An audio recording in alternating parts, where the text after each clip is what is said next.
of the occasion, Dr. V. Taraknath Garu, Dr. K. Sridevi, teachers, parents, children, devotees and friends, I take this opportunity to welcome all of you this August evening on this happy occasion of our school annual day in the holy presence of Ramakrishna Sharda Mission. Respected Dr. Ram Taraknath Garu, Dr. Sri Vidya ma'am, respected Mataji, dear parents, staff and children, as the weather is uncertain, I would not like to go in details of the report of the school. We have all the best facilities for a budding growing child, best classrooms with digital, with most latest technology based Promethean screens and all that. We have good playground, play material. We regularly have games, period and everything. Whatever you do, you should do the right things in front of them. That is both for the parents and teachers. And you should be the guiding light, the beacon to show the right path, teacher. Teaching profession, I've been in teaching profession for 45 years. Teaching profession is the only profession that creates all the professionals in the world. Any profession, you require teaching. And teaching profession, that's why I place it. అటువంటి శారదామాత అంత అద్భుతమైన మహిమ కలిగిన శారదామాత సంస్థలో మీరందరూ చదువుకున్నందుకు ఉన్నందుకు అటువంటి పవిత్రమైన స్థలంలో మిమ్మల్ని అందరినీ కలిసినందుకు మాకందరికీ చాలా ఆనందంగా ఉంది. తర్వాత ఇక్కడ ఉన్న పిల్లలు చాలా చిన్న పిల్లలు, వీళ్ళందరికీ ఏం చెప్పచ్చు అంటే ఇందాక ఈయన చెప్పినట్టు చిన్న పిల్లలకి ఏదైతే మనం మనసులో నాటుతామో అది చిన్న మాట అవ్వచ్చు, పెద్ద మాట అవ్వచ్చు. ఇప్పుడు వాళ్ళకి అర్థం అవ్వచ్చు, అంత ఎక్కువ రిసీవ్ చేసుకోలేకపోవచ్చు. కానీ దాని పెద్దయినాక మాత్రం ఖచ్చితంగా వాళ్ళ మెదడులో అది మనం చెప్పే కథ కానివ్వండి, ఒక మాట కానివ్వండి, ఒక పాట కానివ్వండి, అది ఎంతో కొంత వాళ్ళ మెదడులో దాన్ని వాళ్ళ భవిష్యత్తులో అదంతా ఇంపాక్ట్ ఉంటుందన్నమాట తప్పకుండా.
Okay.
वक्षस्रत्करशृङ्गदेषु कुलिशं पद्मं धनुःकुण्डिकां दण्डं शक्तिमसिं च चर्मजलजं घण्टां सुराभाजनं शूलं पाशसुदर्शने च दधतीं हस्तै प्रवालप्रभां सेवे सैरिभमर्दिनीमिह महालक्ष्मीं सरोजस्थिताम्।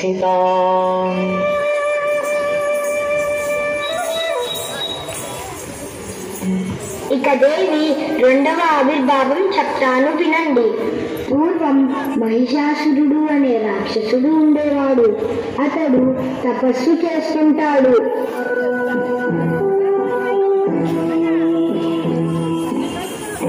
ఓం బ్రహ్మదేవాయ నమః, ఓం బ్రహ్మదేవాయ నమః, ఓం బ్రహ్మదేవాయ నమః, ఓం బ్రహ్మదేవాయ నమః, ఓం బ్రహ్మదేవాయ నమః. మహిషాసుర, నీ ఉగ్రమైన తపస్సుకు ప్రత్యక్షమైనాను. ఏమి వరం కావాలో కోరుకో. నాకు చావు లేకుండా వరం కావాలి. అసంభవం, వేరే వరం కోరుకో.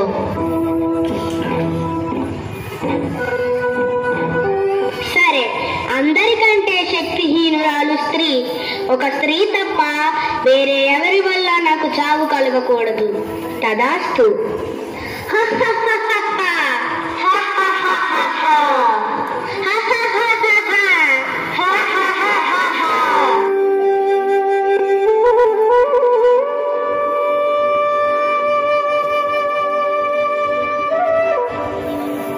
నేనే భగవంతుణ్ణి, నన్ను పూజించండి.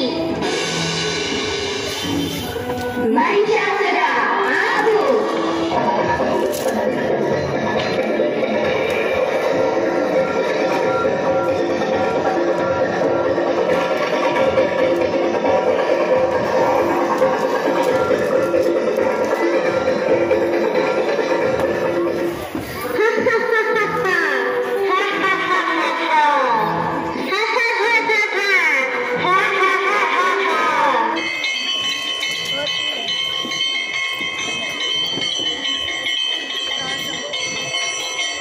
మన శక్తులకు ఆలవాలమైన ఆ మహాశక్తిని ప్రార్థిద్దాం. మన శక్తులను ఏకత్రం చేద్దాం.